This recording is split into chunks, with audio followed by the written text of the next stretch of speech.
तर नमस्कार मित्रांनो, शिव सकाळ. आज पहाटेचं 6 वाजलेत. 6 वाजताच म्हटलं व्हिडिओ करूया.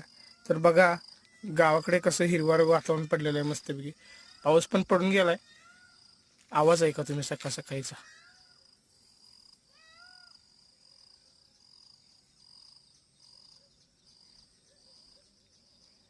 हे आहे गावाकडचं वातावरण. तर कसं मित्रांनो वाटलं तुम्हाला नक्कीच व्हिडिओच्या कमेंटमध्ये सांगा आणि व्हिडिओला लाईक नक्की करा.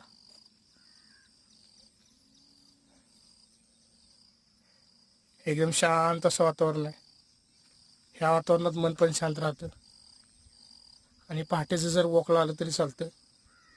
त्यामुळे मन शांती करायची असेल तर मित्रांनो पहाटेचं जरा वॉकिंग करत जा. त्यामुळे मनही शांत राहतं, हेल्थ ओके राहते. ओके मित्र.